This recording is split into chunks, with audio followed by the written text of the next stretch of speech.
Assalamualaikum warahmatullahi wabarakatuh. Selamat pagi anak-anak semua. Semoga kita dalam keadaan sehat untuk melaksanakan pembelajaran PKN dengan baik. Baik, hari ini kita akan membahas bab 3 pada bagian B, yaitu mengenai bentuk dan juga prinsip kedaulatan negara Republik Indonesia. Nah, apa-apa aja yang akan kita bahas? Kita akan membahas 3 pokok bahasan. Yang pertama prinsip kedaulatan, yang kedua demokrasi Pancasila, dan juga yang ketiga pelaksanaan demokrasi. Kita lanjut masih di pokok bahasan bentuk dan juga prinsip kedaulatan negara Republik Indonesia. Jadi negara Indonesia adalah negara yang berdasarkan atas kedaulatan rakyat. Jadi kemarin kita udah buat kuis mengenai bentuk dari kedaulatan yang ada di Indonesia. Nah, siapa yang paling benar jawabannya? Landasan hukum negara Indonesia menganut kedaulatan rakyat. Ini ditegaskan di dalam Undang-Undang Dasar alinea keempat. Maka disusunlah kemerdekaan kebangsaan Indonesia dalam suatu susunan negara Republik Indonesia yang berkedaulatan rakyat.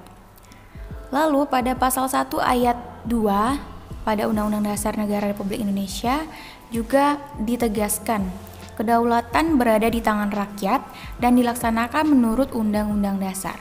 Selain menganut teori kedaulatan rakyat, negara Republik Indonesia dipertegas dengan kedaulatan hukum. Ini tercantum dalam Undang-Undang Dasar tahun 1945 pasal 1 ayat 3. Dengan bunyi, negara Indonesia adalah negara hukum, dan juga tercantum di dalam pasal 27 ayat 1. Silakan dibuka undang-undangnya.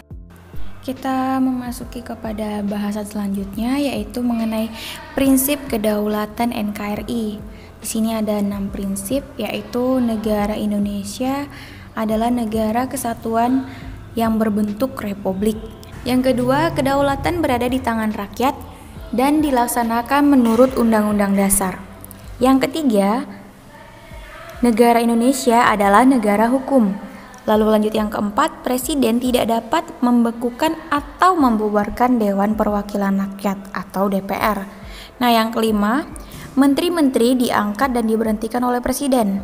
Lalu yang terakhir, MPR hanya dapat memberhentikan presiden atau wakil presiden dalam masa jabatan menurut Undang-Undang Dasar.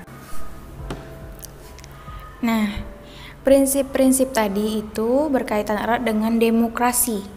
Ini asal kata demokrasi itu dari 2 kata ya, dari demos dan juga kretein. Demos berarti rakyat dan kretein berarti pemerintahan, yang secara harfiah mengandung makna pemerintahan rakyat. Nah, di bawah ini ada 6 syarat ya, syarat dasar terselenggaranya pemerintahan yang demokrasi di bawah rule of law. Yang pertama, pelindungan konstitusional. Yang kedua, badan hakim yang tidak memihak. Yang ketiga yaitu kebebasan dalam berpendapat. Yang keempat, pemilu yang bebas. Yang kelima, kebebasan bersyarikat. Dan yang terakhir yaitu pendidikan kewarganegaraan. Kita memasuki kepada pembahasan demokrasi Pancasila. Nah, demokrasi Pancasila bermakna demokrasi yang dijiwai oleh nilai-nilai Pancasila sebagai satu kesatuan. Asas utama dalam demokrasi Pancasila yaitu pengambilan keputusan melalui musyawarah mufakat. Kita bisa lihat di sini. Di sini ada 3 bentuk demokrasi. Ini adalah perbandingan dari demokrasi Pancasila, demokrasi liberal, dan juga demokrasi sosial. Kita lihat pada poin pertama. Mengutamakan kepentingan bangsa dan negara di atas kepentingan pribadi atau golongan dan mengakui hak milik perorangan. Ini pada demokrasi Pancasila ini lebih mengedepankan kepentingan bangsa dan juga negara. Lalu kita beralih ke samping, kita melihat pada demokrasi liberal. Ini lebih mengutamakan kepentingan pribadi dengan mendukung sepenuhnya usaha pribadi. Jadi lebih ke arah pribadi ya mendukungnya, bukan untuk kemaslahatan bersama. Nah, kita lihat yang terakhir, demokrasi sosial. Ini mengutamakan kepentingan bersama dengan mengabaikan kepentingan pribadi. Jadi lebih ke sosial. Kita beralih ke poin kedua, yaitu cara pengambilan keputusan. Nah, pengambilan keputusan pada demokrasi Pancasila ini yaitu dengan musyawarah mufakat. Sedangkan pada demokrasi liberal itu diambil dengan suara terbanyak, yaitu perhitungan 50 ditambah 1. Nah, yang ketiga, di demokrasi sosial ini pengambilan keputusan berdasarkan kehendak mayoritas. Jadi siapa yang keputusannya lebih banyak atau mayoritas lebih banyak, itu keputusan akan dijatuhkan, sedangkan suara minoritasnya tidak diperhitungkan. Lanjut kepada poin ketiga, di demokrasi Pancasila ini agama merupakan bagian yang tidak terpisahkan dari kehidupan bernegara. Nah, kalau kita menganut demokrasi Pancasila ya, lalu kita lihat yang demokrasi liberal, memisahkan urusan agama dengan kehidupan negara atau sekuler ya. Yang terakhir, demokrasi sosial. Pada poin 3, tidak mengenal agama karena tidak mengakui adanya Tuhan yang Maha Esa. Nah, kita lihat poin keempat di demokrasi Pancasila, yaitu tidak dikenal diktator mayoritas dan tirani minoritas. Maksudnya diktator mayoritas ini yaitu kelompok besar menguasai segi kehidupan dengan mengabaikan kelompok yang kecil. Nah, ini tirani minoritas kebalikannya, yaitu kelompok kecil menguasai segi kehidupan dengan mengabaikan kelompok yang besar. Lalu kita lihat demokrasi liberal pada poin keempat, keputusan ditentukan oleh kesepakatan-kesepakatan individu sebagai warga negara. Nah, pada demokrasi sosial, yaitu suara mayoritas atau kelompok besar masyarakat yang menentukan segalanya. Jadi kalau di demokrasi sosial ini, mana yang mayoritas itulah suaranya yang paling dikedepankan. Nah, tadi kan kita sudah membandingkan 3 bentuk demokrasi ini. Jadi bisa kita tarik kesimpulan bahwa pada demokrasi Pancasila ini lebih mengutamakan kepentingan bangsa dan juga negara tanpa memperhatikan suara minoritas maupun mayoritas. Nah, pada demokrasi liberal ini lebih mengutamakan kepentingan pribadi.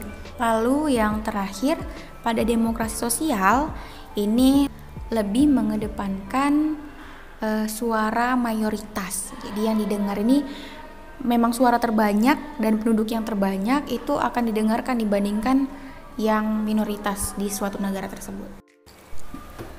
Nah, kita masuk pada materi pembahasan kita yang ketiga, yaitu mengenai pelaksanaan demokrasi Pancasila. Jadi demokrasi Pancasila ini dilaksanakan dalam 2 bentuk, yaitu langsung dan juga tidak langsung. Kalau langsung yaitu pemilihan presiden dan wakil presiden, kepala daerah dan juga kepala desa.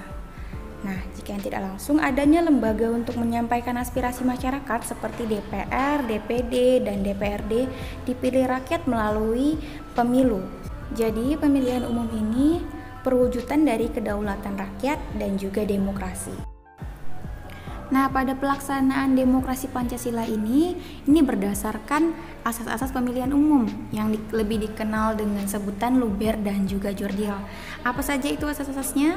Di sini ada 6 asas. Yang pertama langsung, yang kedua umum, bebas, rahasia, jujur, dan juga adil. Nah, kita masuk bahasan yang pertama, yaitu langsung. Jadi maksud dari langsung ini, rakyat sebagai pemilih ini memiliki hak untuk memberikan suaranya secara langsung sesuai kehendak hati nurani tanpa perantara. Nah, yang kedua yaitu asas umum. Jadi maksud dari asas umum ini adalah semua warga yang telah memenuhi syarat sesuai peraturan perundang-undangan berhak mengikuti pemilu, dan hak ini diberikan tanpa melihat jenis kelamin, suku, agama, ras, pekerjaan, ataupun hal lainnya. Tuh, jadi tidak ada perbedaan.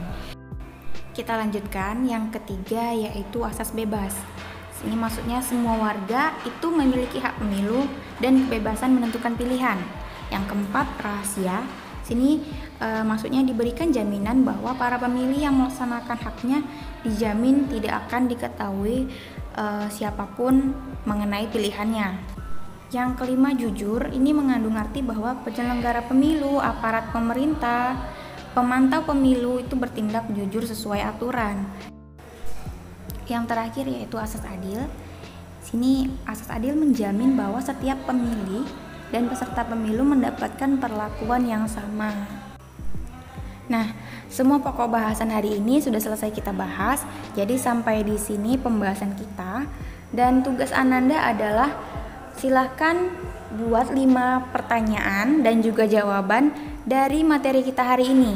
Nanti selesai menjawab pertanyaan dan juga jawaban, hasil kerjaan Anda dikirimkan ke WA guru pengampu mata pelajaran. Ibu akhiri dengan Assalamualaikum warahmatullahi wabarakatuh.